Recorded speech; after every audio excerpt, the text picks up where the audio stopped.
Hello, thank you all for coming out today. My name's Kyle McCown, and I'm going to be explaining to you guys about a permit required confined space. So, we are going to be covering the Osha Standard 1910.146, which is the permit required confined space. In this speech, I'll be going over a couple different things here. I will be explaining what is a confined space. Actually, I have a question for you. I'm sure all y'all was sitting there going, "Yeah, what's a confined space, Kyle?" Well, that's a good question, and I'm going to explain it. Also, I'm going to explain all the hazards that are involved with confined spaces, and I'm going to explain to you how to enter and exit a confined space safely. Now, a confined space is a space that is large enough for entry and exit, but also has limited means of entry and exit. It also is a space that is not designed for continuous human occupancy. Now, a permit required confined space has a couple of other things too. It contains a hazardous atmosphere, or it contains material that can completely engulf the employee, or it has walls that come in, or it has a floor that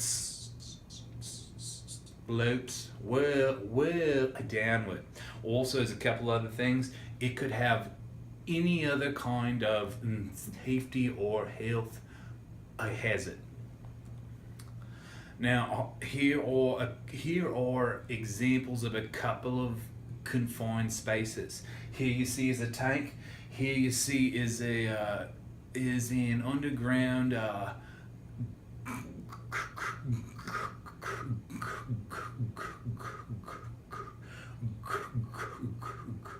London. And right here's a couple more. Right here's a silo, and here's and here is an underground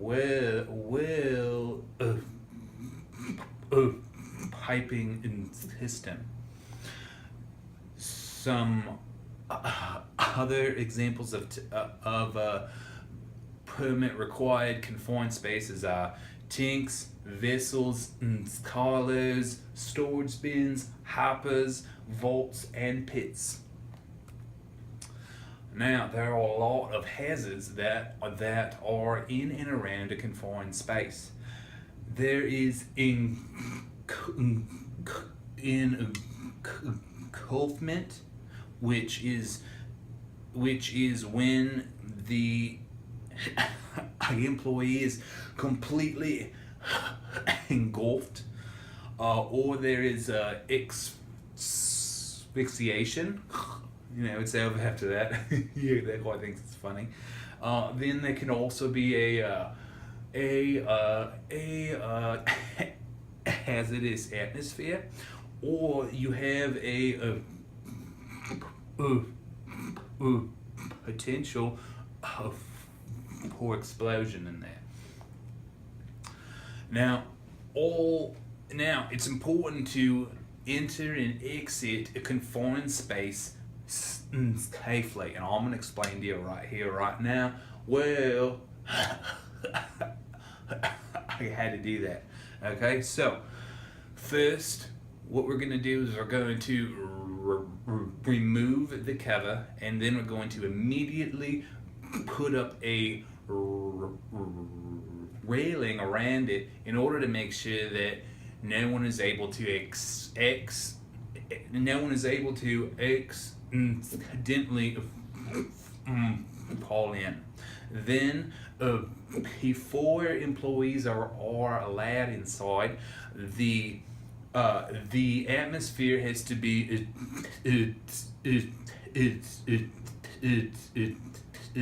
tested for oxygen content and for flammable gas, as well as other toxic air contaminants. Now, if there are toxic air contaminants, it's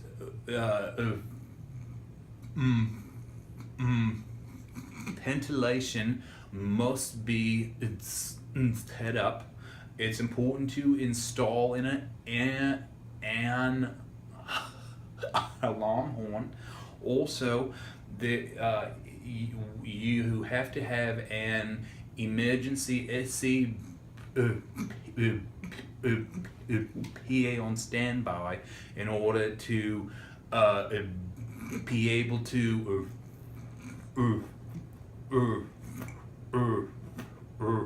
rescue someone. And then you have to have an extra guy who is on standby on the outside, and then you also have to have a